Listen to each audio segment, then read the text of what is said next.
Shalom, and welcome to our History Podcast. This is a production of KingdomPreppers.org. I'm your host, Kingdom Prepper, and you're listening to Churchianity, 2000 Years of Leaven. We continue with our history. Part 11, Conquest and Conversion. With monasticism firmly established, monks would act as the agents of Christianity, spreading the message of the church to distant lands and effectively converting many to the religion. Ireland was instrumental in converting neighboring Britain, for instance. An Irish monk named Columba established a chain of monasteries that crossed the sea. 3 of his most famous ones existed in Derry, Darrow, and Iona, an island off the southwest coast of Scotland that became the center of Columba's missionary efforts. Iona was also the central base from which Celtic Christianity spread to Scotland and northern England. Another Irish monk named Columbanus established monasteries in eastern France and northern Italy, and he evangelized the barbarous Suevi, who were settled around Lake Constance. In his book, How the Irish Saved Civilization, historian Thomas Cahill says of the Irish monk, "Any question of Columbanus's balance is swept away when you take a serious look at his achievements. At his death in 615, he left behind a considerable body of work, letters and sermons, instructions for the brethren, poems and lyrics including a jolly boat song, and the even larger legacy of his continental monasteries, busily engaged in reintroducing classical learning to the European mainland. At this great distance in time, we can no longer be sure exactly how many monasteries were founded in Columbanus's name during his lifetime and after his death. But the number, stretching across vast territories that would become in time the countries of France, Germany, Switzerland, and Italy, cannot be less than 60, and maybe more than 100. He had been on the continent for just 25 years. Public penance, which was quite shaming, and which we covered in episode 5, would give way to a private penitential system of discipline throughout the European continent after Columbanus brought Irish books that demonstrated this new private form of penance. This is also around the time confessions began to be made in private to a priest, who would determine what action needed to be taken on the part of the penitent. This could range from a simple reading of the Psalms, to taking a pilgrimage, paying a monetary sum, or even self-flogging. This new system was developed in Irish and Welsh monasteries during the 5th and 6th centuries. In episode 9 of this podcast series, we mentioned that many monasteries in Ireland were later accessed for their stores of knowledge and literature, following the destruction of such literature due to the barbarian invasion of the Western Roman Empire.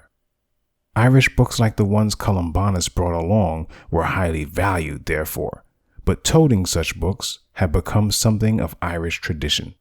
Wherever they went, the Irish brought with them their books, writes Thomas Cahill.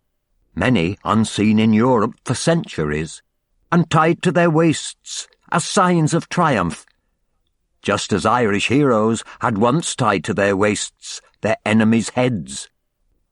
Wherever they went, they brought their love of learning and their skills in bookmaking. In the bays and valleys of their exile, they re-established literacy and breathed new life into the exhausted literary culture of Europe. And that is how the Irish saved civilization.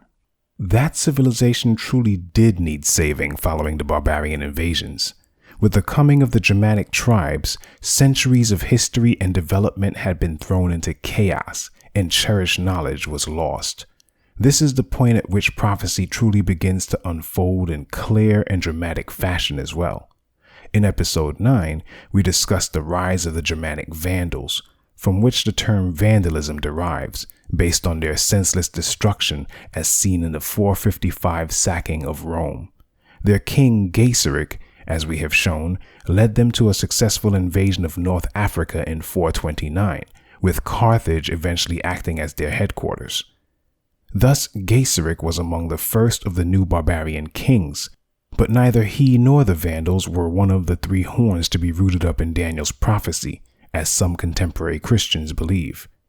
Now, while the Western Roman Empire effectively collapsed in 476, the empire did not disappear in the 5th century, writes Richard Fletcher in his book, The Conversion of Europe. It is true that there was no emperor in the West after 476, but no one at the time could have guessed that this was more than a temporary hiatus. Authority reverted, at least in theory, to the emperor in Constantinople, where the Roman Empire would survive for another millennium. But the western provinces did effectively come under new masters. They arrived by a variety of means. Whenever and wherever possible, the imperial government tried to control, or at least to influence and shape, the process of arrival. This is important to note because the prophecy contained in Daniel chapter 7 focuses on horns that arose within an established kingdom, and those horns did not form a new kingdom by supplanting the old, as had been seen with the succession of nations from Babylon to Rome. Rome itself, that fourth terrible beast, never really fell. Its western half was merely taken over by barbarian rulers who formed subsidiary kingdoms and thereby redrew the map of Europe. The number 10 is also representative of Yah's complete order. It doesn't mean that the 10 horns represent just 10 actual barbarian kingdoms. That number reflects the completeness of the barbarian takeover of the Western Roman Empire that came as a judgment. But the 3 horns that were plucked up by the roots in Daniel 7 verse 8 did represent 3 individual barbarian kingdoms that were established by 3 barbarian rulers or tribes, but they were established over a specific territory, which many fail to see. And, as we will show, all 3 uprooted horns, or kings and their kingdoms, are in fact barbarian non-Romans.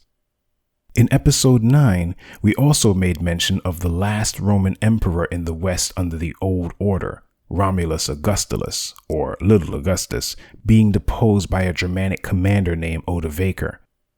This occurred in the year 476, which marked the end of the Western Empire in its ancient imperial form.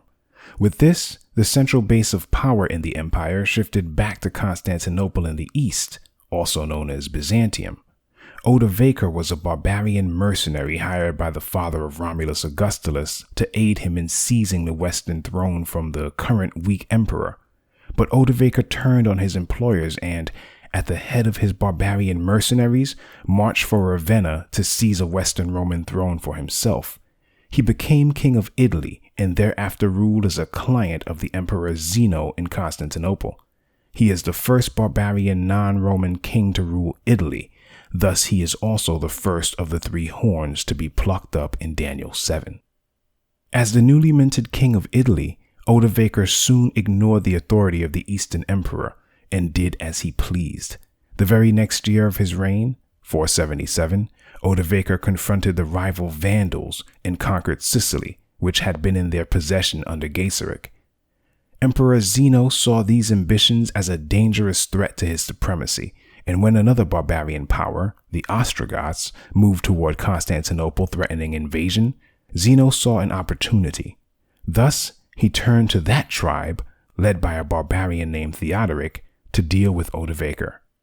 Professor Thomas F.X. Noble picks up our historical thread.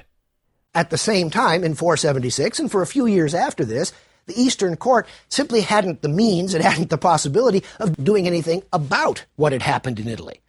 Now the Ostrogoths present them with a fine opportunity. Here you've got these Goths who have been in various relations with the Romans for a long time. Theodoric, moreover, amongst those contending factions of Goths, Theodoric's faction had actually won out. Theodoric had spent about 10 years in Constantinople as a hostage. He knew the players. They knew him. He spoke Greek. He was fairly well educated. So an opportunity was presented to the Emperor Zeno and then to his successor Anastasius to use the Goths to displace Odovaker in Italy, to be able to restore some kind of imperial authority in Italy, and at the same time to get this potentially threatening group of people out of the Balkans and into the West. So From various points of view, at Constantinople, this looked like a good deal. Theodoric entered Italy in 489. It took him about 4 years of fairly hard struggle to gain the upper hand. In his book, Heart of Europe, Peter H. Wilson adds, Byzantium was obliged to secure Rome by relying on the Ostrogoths, another tribe displaced by the Huns' irruption into Central Europe in the 5th century. Following established practice, Byzantium offered status and legitimacy in return for political subordination and military service. The Ostrogoth leader, Theodoric, had been raised in Constantinople and combined Romanized culture with the Gothic warrior ethos. Having defeated Odovaker, he was recognized as ruler of Italy by Byzantium in 497. With Odovaker defeated and his followers crushed, he becomes the first of the 3 horns to be rooted up to make room for the coming papal power, per the prophecy in the book of Daniel. Just as I was thinking about these horns, a smaller horn appeared, and 3 of the other horns were pulled up by the roots to make room for it. Daniel 7, verse 8. And Theodoric, by displacing Odovaker, became yet another barbarian to gain a throne in the empire of the 4th beast, but only the 2nd to rule Italy. Thus, he and the Ostrogoths are the 2nd of 3 horns that will be rooted up to make room for the growing papal power that would rule from the same territory. However, concerning the Ostrogothic Italian kingdom and the ruling power in the east, cooperation broke down during the reign of Emperor Justinian, who capitalized on his temporary reconquest of North Africa to try to assert more direct control over Italy. Writes Peter H. Wilson. The resulting Gothic War, 535 to 562, saw the eventual defeat of the Ostrogoths and the establishment of a permanent Byzantine presence in Italy. Here, the Ostrogoths are officially plucked up, leaving 1 more horn to be established in Italy and plucked up as well. But Byzantium, or Constantinople, which took control of the territory, does not count, since it is essentially a major component of the 4th beast itself. Of Justinian's new governmental structure, Peter H. Wilson goes on to say, known as the Exarchate, this had its political and military base at Ravenna in the north, with the rest of the peninsula divided into provinces, each under a military commander called a dux. The origins of both the word duke and the title duce, taken by Benito Mussolini. Success proved temporary, as the Lombards, another Gothic tribe that had served as Byzantine auxiliaries in the recent war, launched their own invasion of Italy in 568. Unlike Odovaker's Goths, they failed to take Rome, or the new Byzantine outpost at Ravenna, but nonetheless established their own kingdom based initially in Milan and then Pavia from 616. Italy was now split in 3. The invaders' new kingdom of Langobardia extended along the Po Valley, giving that region its modern name of Lombardy. Lombard kings exercised only loose control over southern Italy, which was largely organized as the separate Lombard Duchy of Benevento. The remainder was known as the Romagna, or Roman territory belonging to Byzantium, and surviving today as the name of the region around Ravenna. With this, the Lombards became the 3rd horn that would be plucked up, being the 3rd and final non-Catholic barbarian tribe to establish a kingdom in Italy, the territory of the growing papal power that would become the Little Horn of Daniel 7. We'll be back with more exciting scriptural history in a moment.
We now continue with our podcast.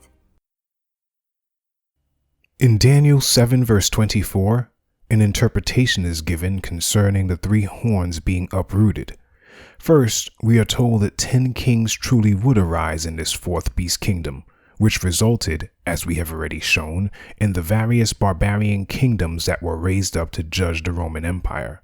Then the verse goes on to say that after, akar in Aramaic, word H311, after these kingdoms are established, then another little horn would arise, being different from the first 3 horns, or kings.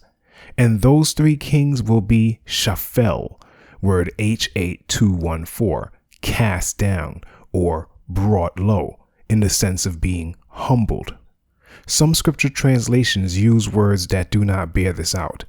Shaphel, as used in Daniel 7 verse 24, is an Aramaic word whose origin is found at H8213, Shaphel, an ancient Hebrew root meaning humility, to become or be brought low. This means that the little horn power does not in fact subdue or destroy the 3 horns or barbarian kingdoms itself through the use of its own power, as some have stated. According to the same verse, the little horn would not come to power until after those kings. What Shaphel indicates is a humbling, in other words, not destructive power on the part of the little horn, even though destructive power is used to remove them, as seen in Daniel 7 verse 8 with the violent uprooting carried out by others. The humbling comes in the sense that the 3 horns lose their seats of power to another horn that would retain that power in their stead. Yeshua illustrated something along this line in a parable he spoke in the hearing of a group of lawyers and Pharisees one Sabbath.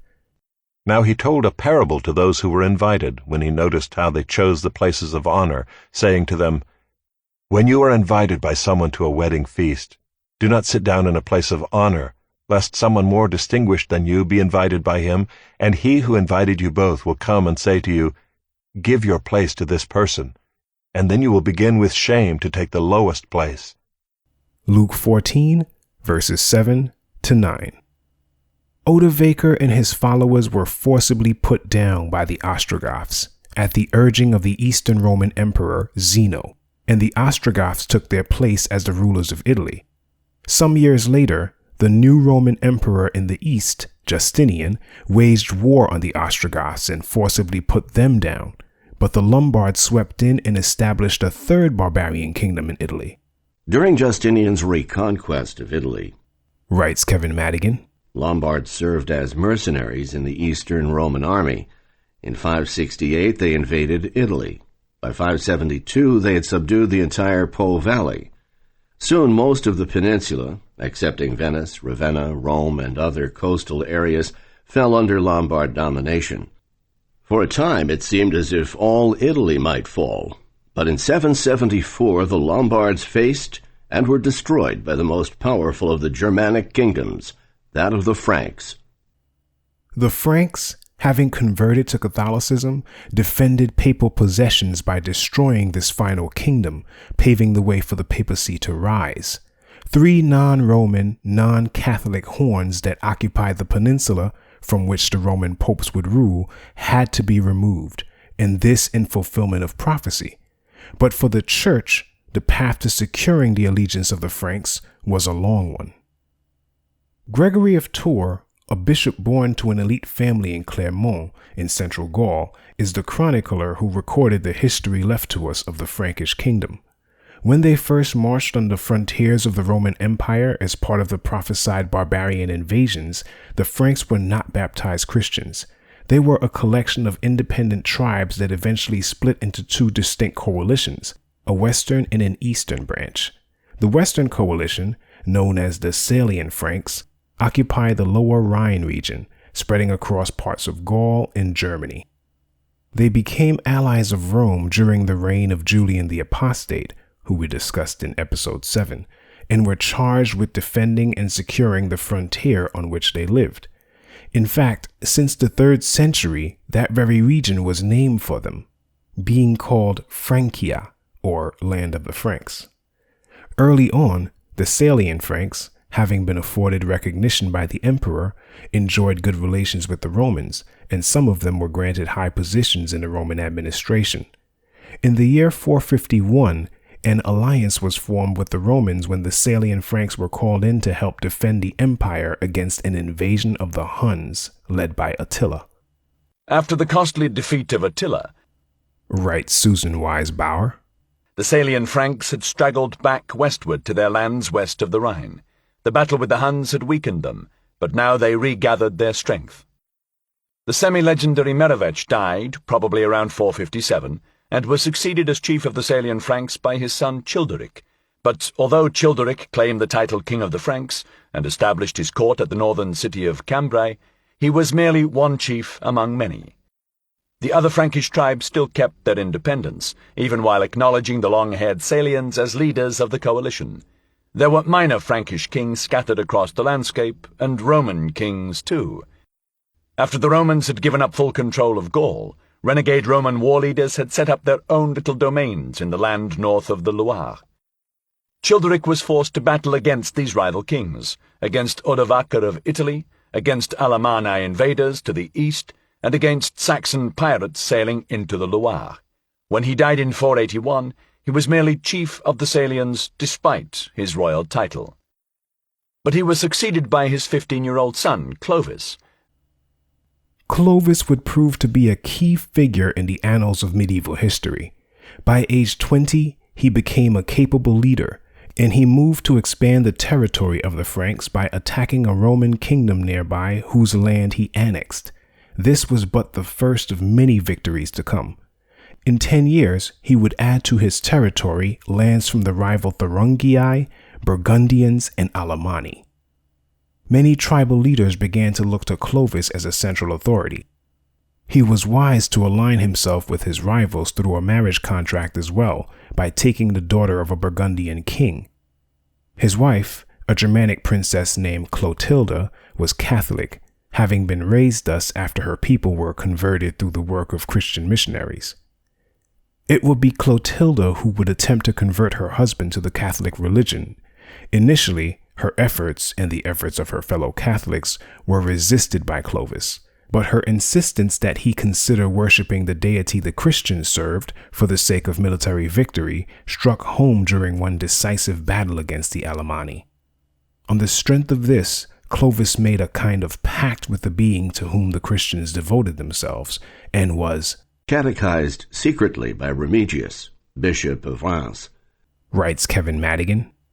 Finally, at a gathering of his warriors, Clovis persuaded them to convert. More than 3,000 are said to have done so between 496 and 506. This was a momentous development.